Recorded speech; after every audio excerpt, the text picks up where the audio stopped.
was issued a commitment order to the USAA detention room. May I know the whereabouts of that Bryce Fernandez right now, Mr. President? Well, according to the newspaper accounts that I've read, I think they had our Senate President and the Speaker of the House had an agreement to commit Bryce Hernandez at the PNP Custodial Center at Camp Crame. May I clarify? Wala ka. Bago-bago mong Senate President, gumagawa ka ng kabalbalan. Langyaw talaga tong si Tito Soto. Nasa kustodiya ng Senado. Isa bagay, baka binraso siya nitong si Martin Romualdez, di ba? Sinampal-sampal siya. Basta wag hindi babalik dito, hindi namin ibabalik si Bryce Hernandez, di ba? Wala, sa amin na siya. Anak ng toko, walang nga talaga tong si Tito Soto. Simple lang. Nasa kustodiya ng Blue Ribbon. Ba't hindi ka papayag na hindi siya maibalik sa Senado? Ang sabi... May I clarify that quite accurate answer by Senator Estrada for the information of Senator De La Rosa and the public. Yesterday, after the hearing, during the hearings that they were conducting in the House, Speaker Martin Romualdez called me and said that their committee was allowing Mr. Hernandez to remain in the House and in the House of Representatives, and that he was requesting that he not be returned back to the Senate because of some fear for his life. That is according to him. So what I did was I asked the Speaker what he plans, because we cannot allow that. I said he is under our custody, and therefore he is in contempt in the Senate. Ano, sinampal-sampal ka ni Tamba, kaya hindi ka nakapalag sa kanya? Anong ginawa sa'yo? Speaker, Senate President, anong ginawa sa'yo? Bakit nangyari? Bakit hindi nabalik sa kustodiya ng Senado itong si Bryce Hernandez? Anak ng toka, kakabago mo palang Senate President, gumagawa ka na ng kabalbalan, langya ka talaga, oo. Pag iniwan namin sa inyo, sabi ko, ibig sabihin niyan para namin pinawalan. Correct, Kaya Mr. hindi President. ako pumayag. Correct. So what I did was I asked the Sergeant at Arms to bring Mr. Hernandez to the PNP Custodial Center, and that is where he is now. Hindi. Still Balik sa under the Senado care yan. of the OSAA. Mr. President, is there a possibility that we can commit him back here in the Senate? Of course, during he's still under custody of the Senate, and What did therefore they say about him? Jailed here, Mr. President. indirects. We had to Wala, natiklo itong si Soto. Hindi ka nakapalag sa request ni Martin Romualdez. Teka lang, pagka inayaan naming nasa inyo yan, parang nagmukha naman akong katawa-tawa sa mga kasama ko. Yun na nga ang nangyari sa iyo, Tito Soto. Pinahintulutan mo ang sarili mo na maging aso ka ni Martin Romualdez. and to give in to the request of the Speaker that he be not returned here as. Yeah, but Mr. President, I think as we speak, the jurisdiction of the person of Bryce Hernandez belongs to the Senate. Yes, and that's why we can call him here anytime we need him. Thank you, Mr. President. Yeah. Senator Alan Cayetano is recognized. Sir President, on that Minority point, Leader is recognized. may I know, Sir President, will that be the new rule? Because under the present rule, kung sino may jurisdiction, siya yung magde-decide. So for example, siya Hindi nga ang problema dito, yung jurisdiction, yung rule, ang rule nitong si Soto, yung rule ni Martin Romualdez. Kung anong gustong mangyari ni Martin Romualdez, yun ang susundin nitong si Tito Soto. Besides, naging Senate President yan dahil lang naman sa impluensya ni Martin Romualdez, di ba? Dahil baka yung dalawang bilyar, tinakot-takot sila. Yung prime water, dadalihin namin kayo dyan pagka hindi kayo nakipagtulungan, di ba? Kayo babanatan namin. Kaya nakakuha na sapat na boto yung si Soto. Pero dito sa isa na to, hindi ho niya maitatago ang katotohanan na aso ho talaga siya ni Martin Romualdez. ay incarcerated under RTC. So magpapaalam tayo sa RTC kung pwede nating hiramin. So nagpaalam sila sa atin kung pwede natin nila hiramin yung witness. Kasi insulto po sa atin yung sabihin may mangyayari sa kanya dito. Unang-una po, 24 tayo na lahat independent. Sinabi na rin po ng Senate President na ginagalang natin na independent ang Senate. Never naman po nagkaroon ng problema dito. ZTE, Pangulo pa I remember dito, muntik kaming maghablutan if Senator Lacson remembers with former Congressman Andaya, with our other witnesses, with Secretary Neri. Di ba, parang may PSG pa atang pumasok, whatever, no? But we were able to handle it well and come to a conclusion. My point, Mr. President, is this. What if the reverse happens now? What if we borrow a witness from the House? Is that the new rule now? Na PNP custodial na? Or makikiusap tayo pabalik sa House? Because I don't think we should change rules without doing it either in caucus as a group. But I see the wisdom, Mr. President, of your immediate action. I'm not questioning your immediate action, Mr. President. I'm just asking, moving forward, shouldn't we keep the old rule na kung sino may custody, yun ang mag-keep nung custody niya, Mr. President? Yes, and that is the decision that the presiding officer made last night. Indeed, you are right. He is in our custody. Now, what we did yesterday was what we call parliamentary courtesy in accepting the proposal that he be not returned here but still under the care of the Senate. Now, in the issue... Paano magiging care of the Senate? Wala nga sa custody na Senate. Ano naman yan, Senator Tito Soto? Kahit kaming hindi mga abogado at hindi mga senator, nalalabuan dyan eh. Paano mapupunta sa inyong kustodiya kung wala naman sa inyo yung physical na katawan ng witness? Di ba? Wala sa inyo, wala sa Senado, wala sa kustodiya nyo. Paano nyo sasabihin nasa kustodiya nyo pa? Nasa PNP Custodial Center. Lukuhan na naman, mga kababayan. Issue of, let's say, keeping it here, or the previous tradition that the Senate may cite in contempt anyone and keep him here. We have also placed a witness to Muntinlupa, if you will recall. Yes. We also even sent somebody to the Pasay City Jail. So I don't see any reason why we cannot... Yun, mga napupunta sa Pasay City Jail, napupunta kung saan-saan, yun yung mga talagang nag-move yung committee na dalhin doon yung mga witness. Diba? Pagka nag-move, nadalhin siya sa isang detention facility, yun. Eh, hindi naman sila nag-move doon sa Blue Ribbon Committee. Maya-maya, idinala doon. Walang kamuwang-muwang yung committee na nag-contempt sa kanya kung saan siya dadalhin. Ganun po ba yun? Ganun na ba bagong rules ngayon? Mag-isa yung Senate President na magsasabi kung saan niya dadalhin yung witness. Wala nang abiso man sa committee, sa Blue Ribbon Committee kung anong gagawin niya sa witness nila. Commit this particular fellow to the PNP Custodial Center. But then again, I will leave it to the decision of the body. That was my decision last night. But if there is something that is a new decision that you would want, I will... Hindi mo kinonsult ang mga senador mo. Nag-isa kang magdesisyon. Dahil nga aso ka ni Martin Romualdez, takot ka kay Martin Romualdez, langya ka. Kung di ka takot, dapat pinagmatigas mo yung independyente ng Senado na hindi siya basta-basta madidiktahan ng kung sino-sinong Poncio Pilato. Hawak ka nga naman pala sa yagban nitong si Martin, di ba? Magagawa natin. Mr. President, I respect your decision. And I will tell you if I don't. I have always been honest and told you what I thought, no? And I do agree that certain decisions have to be made right away by the Senate President at that point.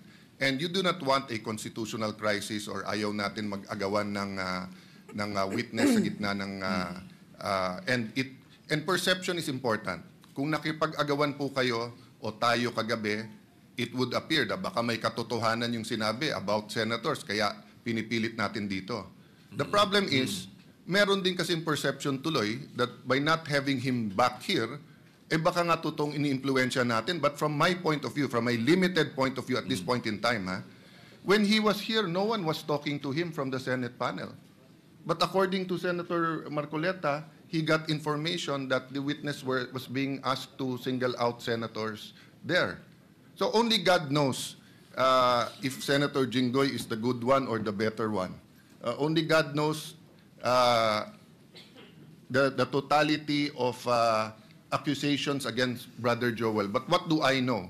I know na si Brother Joel, 2016 pa lang, 2017, when I left the Senate to go to the DFA, speech na ng speech to tungkol sa flood control eh. Even President Duterte had a speech na ang problema ko DPWH.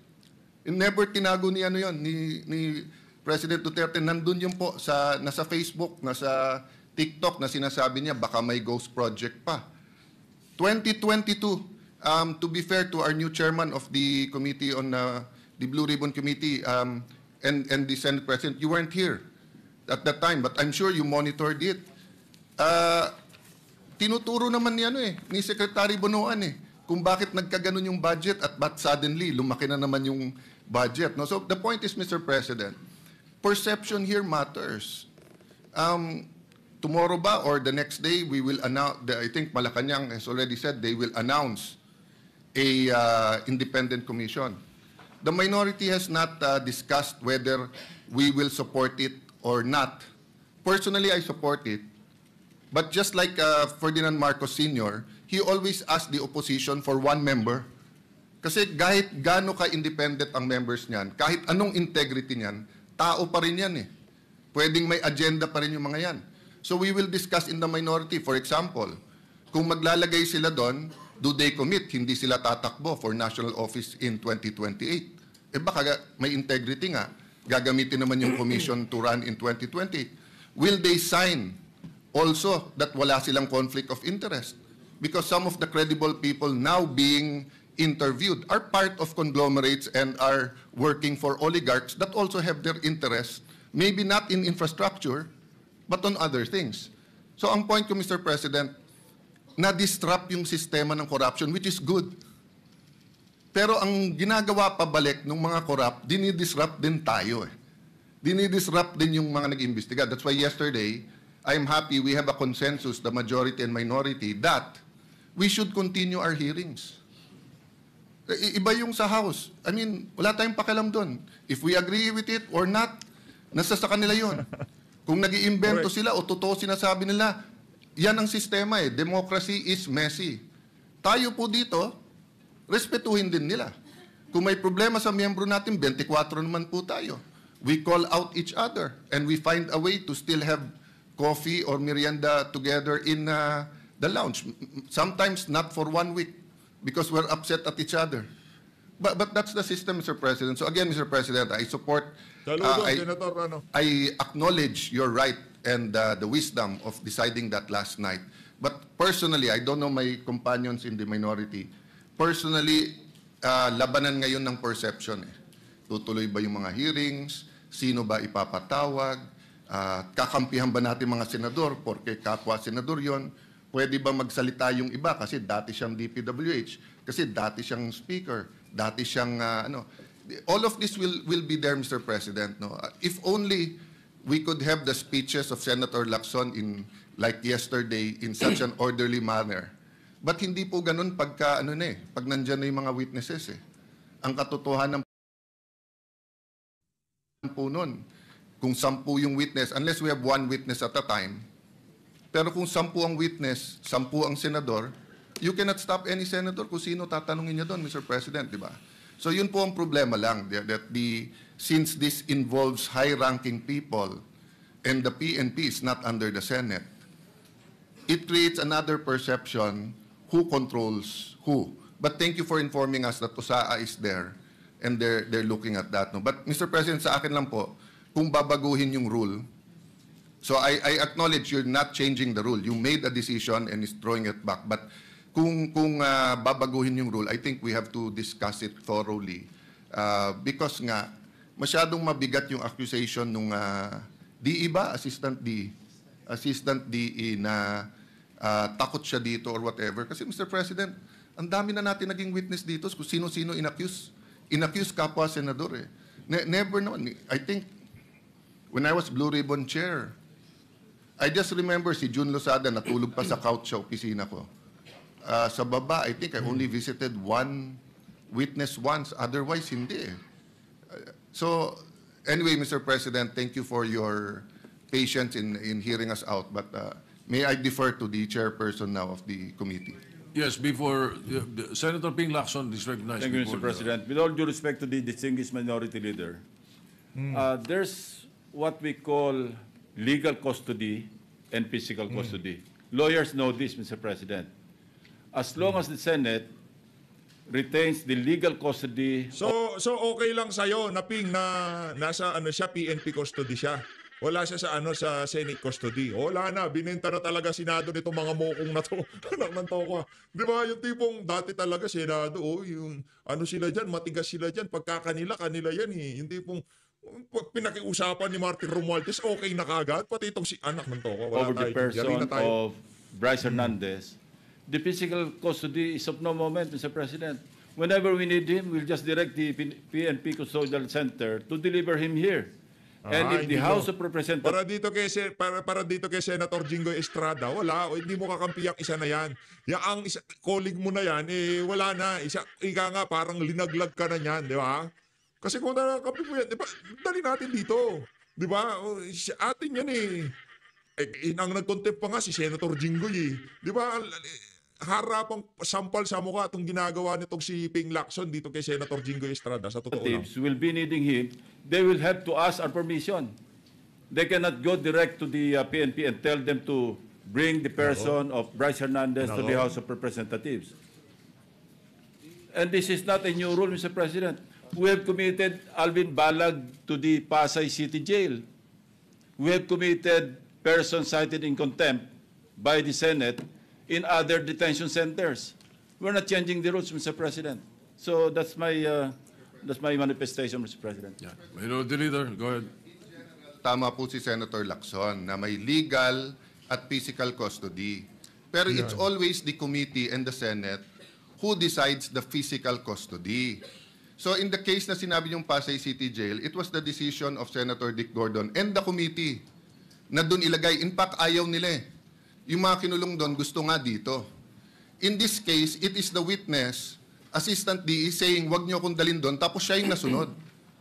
So the issue here is not only the physical and the legal custody. The issue also is the integrity of the Senate, the perception that if we don't have him here, de lahat na lang ng witnesses sasabihin, wag tayo doon. Paano kung wala rin silang tiwala sa PNP? Wag sa PNP, lilipat natin sa NBI. The peculiarity of this case is that it wasn't the House, nor the Senate, nor the PNP, nor the intelligence community making the request. It was the witness. I beg to disagree. It was Speaker Martin Romualdez who was asking me. Yes, I Mr. did not President. talk to the witness. I did not hear him say. It was only Speaker Mr. President, Martin. it was live in the hearing. Bago siya magsalita, sinabi niya, pwede ba, mga congressman, wag niyo akong ibabalik sa Senate dahil may mga, hindi ako safe, may mga senador doon. Ang sabi ng congressman, magsalita ka muna. Meaning condition pa nila, magsalita ka, saka na. That's why I think, in fairness to the Speaker, no? I don't think this is his personal I don't think he was wishes. also present. Yeah, Much as yes. I did not. Yan. Soto, pagtanggol mo si Martin Romualdez, kailangan niya ngayong mga panahon na to, yung mga ganyang klaseng litanya. Di ba? Pagtanggol mo siya, walang problema yan. Anak ng veteran garapata. Ito talagang bagong Senate President natin, medyo diskumpiyado ho talaga ako dito sa mama na to, sa totoo. Let me clarify that, Mr. President. I don't think it's his personal request. I think he was conveying it as Speaker to this chamber in the same manner na pag may request kami sa House, either the Majority Leader or the Senate President will request it. But hindi naman po alam ng tao na ang request ay formal And again, hindi ko na kini-question yung kagabi. But all over the news and live, yun po ang lumalabas. Yung witness ang nagdidikta na wag niyo ako ibalik sa Senate. Ano ba experience niya dito? Ano ba ang ginawa natin sa kanya? Di ba? Wag siyang ibalik sa Senate for detention. Yes. Pero we will never allow that he not be brought here back when Agree, you need Mr. it. President, As a but matter of fact, if you move for for him to be returned here, we will return here right away. Agree, Mr. President. Ang problema kasi gives the impression na pag dito, mapre-pressure or may kakausap sa kanya. Yun yung impression ngayon which I think is unfair to all of us. I'd love for him Kabago-bagong Senate President nitong si Soto, ang dating parang binenta niya Senado sa gustong mangyari nitong si Martin Romualdez. No? Nakakahiya itong ating bagong Senate President, ibang klase. Totoo lang nalulungkot tayo bakit yan na naging Senate President. Name senators here para ma-confront natin na siya. But anyway, Mr. President, Yes, I think we okay. vented I don't know the pleasure of my colleagues. No? May I yield to Okay. Senator So Marcoleta? just to ventilate more on what the minority leader was saying, let me just place on record so that the public will know.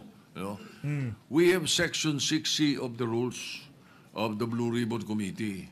It's very clear. It says a witness cited in contempt may be ordered to be detained in such place as may be designated by the committee alone or with the concurrence of the Senate President. Or either. Just on the rules, we've done this already in the past, and we have not deviated from the rules. But if our good colleagues would like to discuss this further, maybe in a caucus after the speeches, we could have a caucus and discuss, Mr. President, if we want him back here or we would keep him in the PNP Custodial Center. Yes, so that we can continue with the debates. We'll continue with that. But before I recognize Senator De La Rosa or Senator Marcoleta, again, for the concern of the minority leader, the People's or the Independent Commission that is being created, we leave it up to the executive. That's their problem. But in the Senate, I have filed since August 16 the Independent People's Commission. Perhaps your concern can be addressed in our own bill. I hope very soon we will be conducting a hearing of the matter. Yeah, both, Mr. President, because if you remember, during the time of Ferdinand Marcos Sr., there were independent commissions. And the opposition, and we are the new opposition here, Yes. advocated that. But I am studying your bill, and I thank you for filing it, Mr. We President. can include that. We can include that. And this bill will be a lot better than the executive order because the executive order can be shut down by the Supreme Court. But especially Section 4 of the proposed executive order. But in Section 4 of the Independent People's Commission, we are practically addressing that already right there in the bill. All right, thank you. Senator, are you giving way? Senator you, Mr. Marcoleta is President. recognized. May I have the permission, Mr. President, to read your letter addressed to the House Infrastructure Committee dated September 8, 2025. This is to formally approve your request for Mr. Bryce Hernandez to attend your hearing tomorrow, September 9, 2025, 9 a.m. at the People's Center House of Representatives. We expect that he be returned safely immediately after the said hearing to the Senate. So this is very categorical, Mr. President. Their request that he be called for hearing in the House of Representatives was conditioned upon his safely return to the Senate. There is no need for a motion, Mr. President. I was still the chairman of Blue Ribbon Committee at the time, and it was very clear that we committed him to the custody of our Sergeant-at-Arms. Not in Quezon City, not anybody else. And so, as already asked by Senator Alan, we are not supposed to change the rule. I move, Mr. President, that he be back immediately to the custody of the Senate, not only because this is the condition that you gave them, but more importantly, in order to erase the perception that if he is here in the Senate, he is not safe. I will reject the idea that if he returns in the Senate, manganganib ang buhay niya.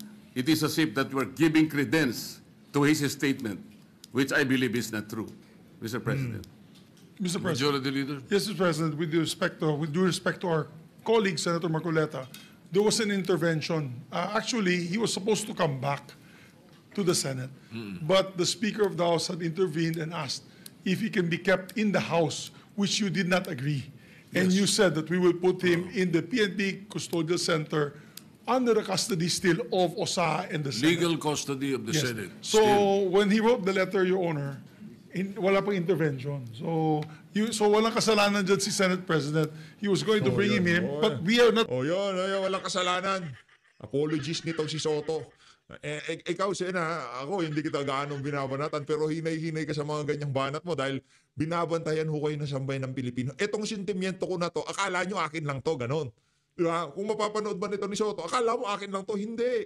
Sentimiento to ng sambayan ng Pilipino. Yung mga nagkukomento sa baba, kahit na hindi ko sabihin ito, yan ang nararamdaman ng mga nanonood dito sa video na to, yan sa mga pinagagawa nyo sa Senado. Ingat-ingat ho kayo. Not bending any rule. But Because the the Senate request- President already has said the rule. Mr. which President, allows the us- request of the Speaker of the House of Representatives is inconsequential here. Legal or otherwise, the custody must be here. They are only asking us to lend him to their committee. The legal custody is still acquired by the Senate.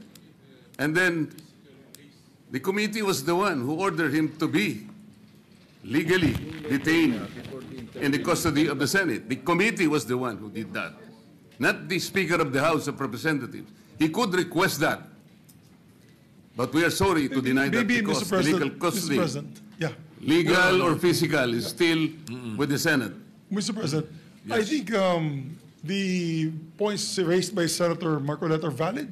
I think at the time, the witness had no fear of his life, but now he has fear of his life. We will guarantee that he's safe, even if he's in the Senate. No, that's why we're guaranteeing his safety if he's here in the Senate. But let's also be transparent, Your Honor, because I think the question there is kung meron bang mag-influensya pa sa kanya. That Diba? was the point of the Later on. minority leader. Correct.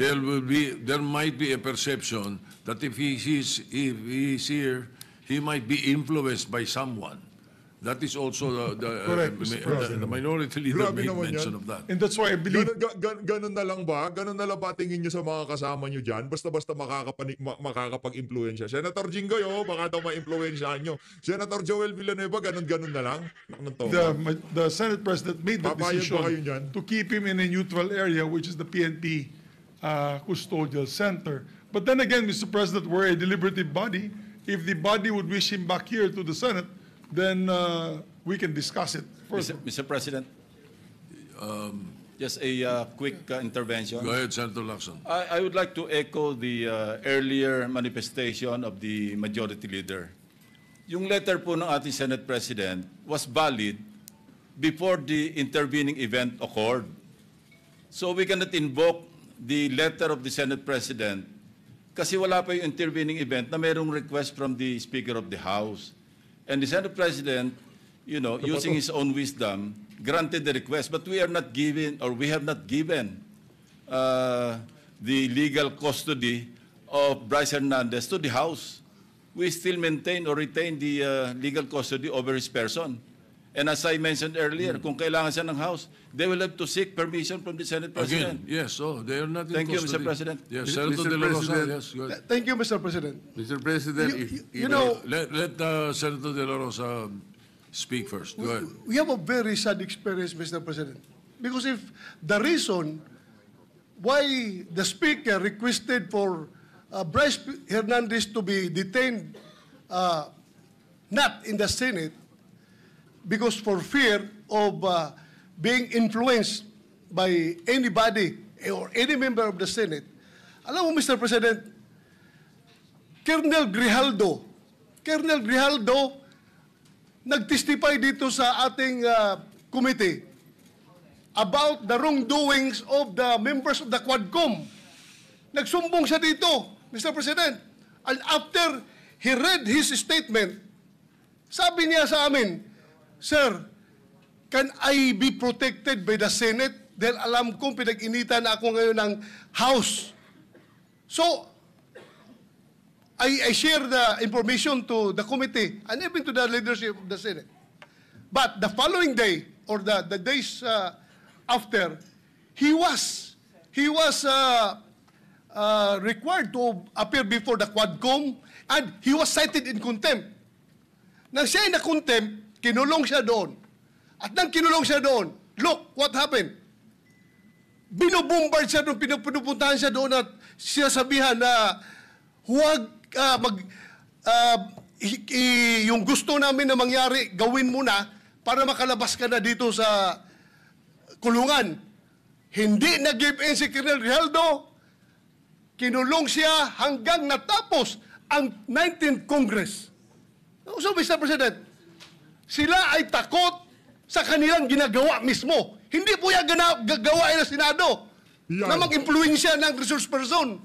Never pa nangyari yan na mayroong pumunta doon sa baba, tinakot yung nakakulong contempt, cited in contempt na resource person. Gawain nila yan sa House of Representatives. Naku po. Ginawa nila kay Colonel Grijaldo. Let's go. Kaya huwag tayong basta-basta bumigay sa kanila dahil we should be independent from them, Mr. President. Hindi natin sila dapat sundin kung anong kagustuhan nila. We have to stand on our own. Thank you, Mr. President. Mr. President, Yes, Senator Marcoleta. noong pong September 8, 2025, ako pa rin po ang chairman ng Blue Ribbon Committee. Ang Blue Ribbon Committee po ang nag-approve ng legal and physical custody nung ma-cite in contempt si Bryce Hernandez. Nung makiusap po ang Speaker ng House of Representatives sa inyo, di po ba dapat nakonsulta naman ang chairman ng Blue Ribbon Committee? Dahil kami po, ginawa namin yon through the collective wisdom of the committee. Hindi po namin gawa-gawa yon. Kaya lang namin siya sinite in contempt sapagkat halos ipamukha na namin sa kanya ang mga datos. Ibinigay ko na sa kanya ang lahat ng ipinanalo at ipinatalo niya sa kasino. Pati yung ginagamit niyang dalawang ID na galing sa LTO, ayaw pa niyang aminin. Ganun po yung nangyari. Gusto lamang namin siyang turuan ng leksyon para sa ganun kahit papano baka maisip niya na dapat sana mapahiya na siya sa sarili niya kung meron pa siyang kahihiyan. Dapat naman sana nung siya'y mag-request ngayon sa House of Representatives, hindi po sa kanya dapat manggaling ang request kung saan siya magko-custody. Ang custody po yung natapos na.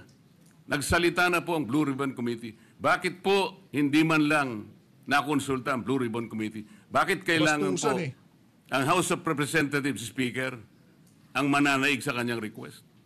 Kalabisan na po ba ang Blue Ribbon Committee noong araw na yon, Mr. President? May I be clarified on what date that transpired? Yesterday or September 8 po. Monday? Yes, Mr. President. Nako.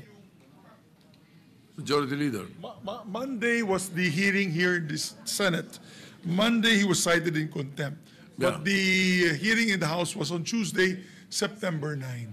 Yes, And as, Tuesday. So in the evening, Opo. when yesterday, no. So in the evening, when the speaker called me, Senator Marcoleta was no longer chairman of the Blue Ribbon. No more because we had already elected It was Senator already Senator Lacson. Lacson. Yes. Ibig bang sabihin po, Mr. President, nawawala ng visa yung ginawa namin? Hindi.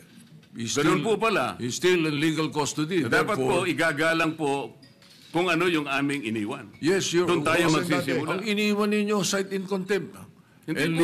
legal Nasa custody legal of the custody Senate. na po ng, He was still ng House. under the legal ng, custody of ng the Senate. Tuloy. Mr. President, may I ask for a minute suspension? Session suspended. Buntis ba si ano? Buntis ba si Camille Villar? Nakita ko lang. Napadaanan ko lang. Parang laki ng tiyan niya, no? Busog siguro dahil doon sa ano, sa issue ng ano. Yan na nga mga kababayan, no? Forward na natin para tuloy-tuloy ho tayo. Tuloy ho natin. Majority Leader.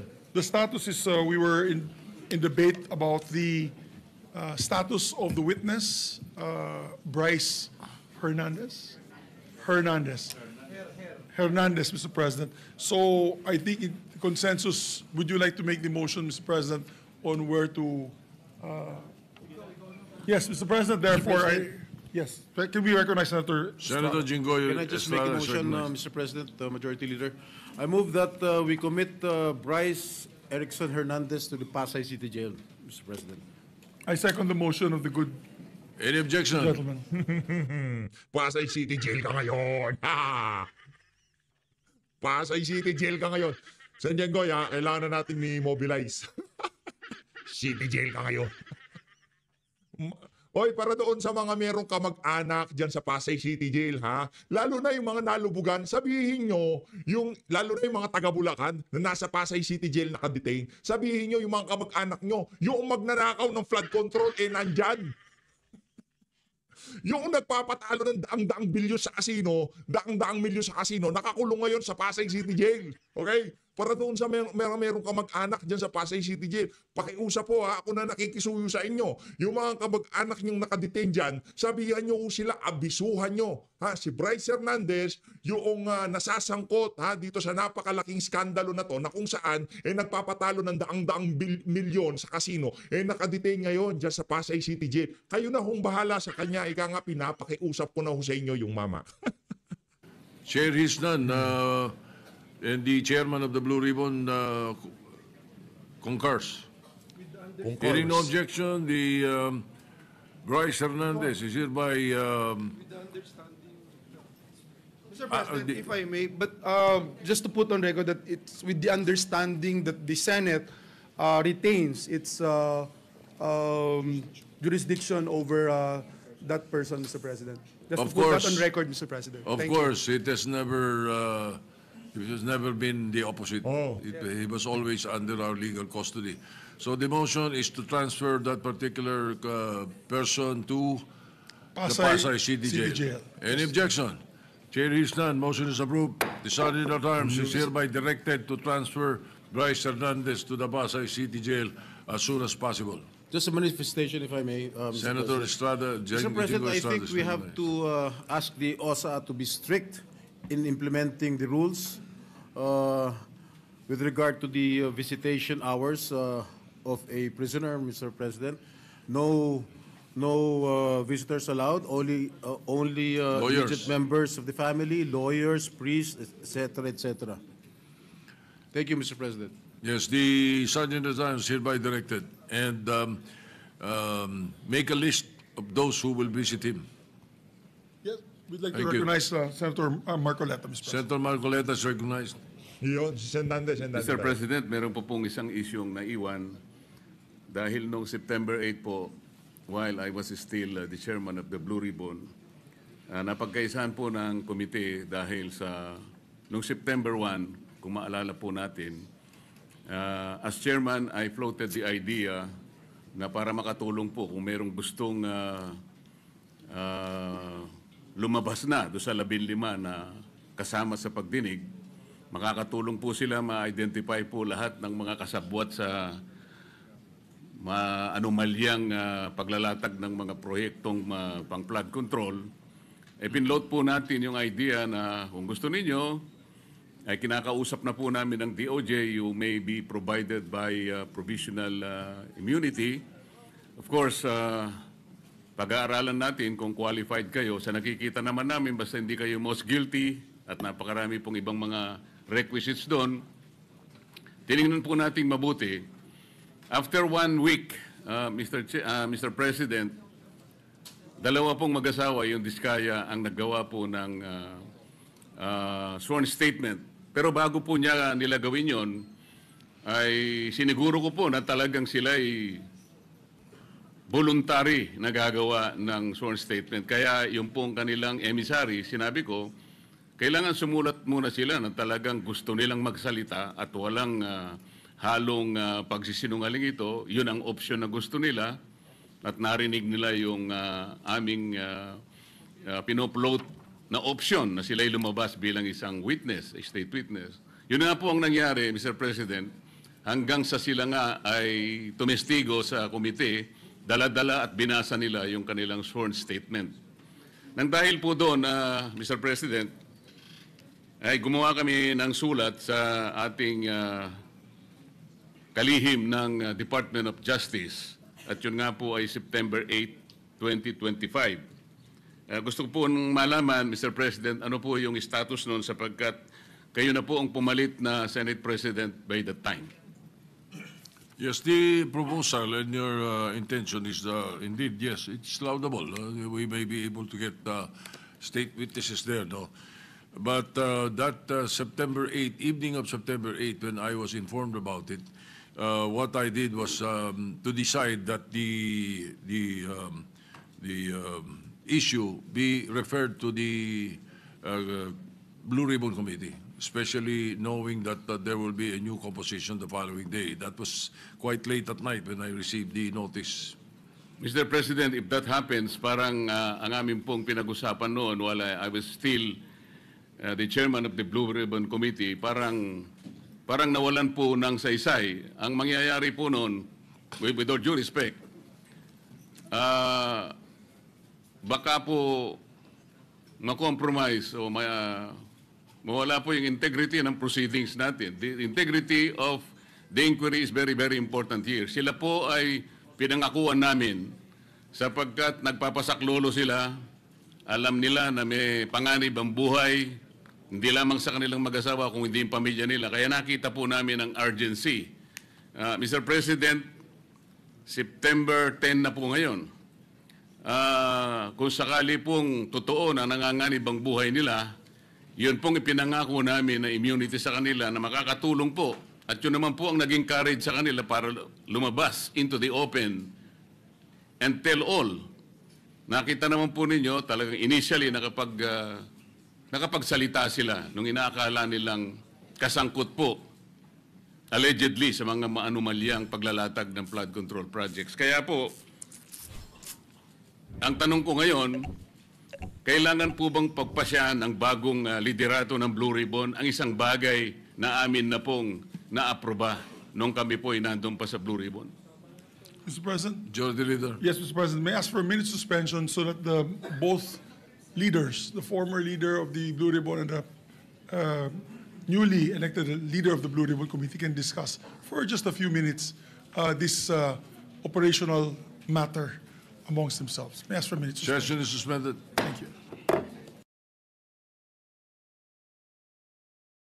The good gentleman from Nueva Ecija and Pampanga, Senator Marcoleta, has graciously allowed us to discuss first other matters. Mr. President. Yes, you may proceed. Yes, thank you, Mr. President. I move that we consider proposed Senate Resolution number. Wait, may I ask for a minute suspension, Mr. President? Do you want it referred? Your speech to the Blue Ribbon Committee. Mr. President, I believe that the gentleman from San Juan would like his speech referred, and I move to do so to the Blue Ribbon Committee, Mr. President. Any objection? Chair hears none. The privileged speech of the gentleman is referred to the committee, to the Blue Ribbon Committee. Thank you, Mr. President. So I move to consider, Mr. President, with the permission of the body, proposed Senate Resolution number 90, taking consideration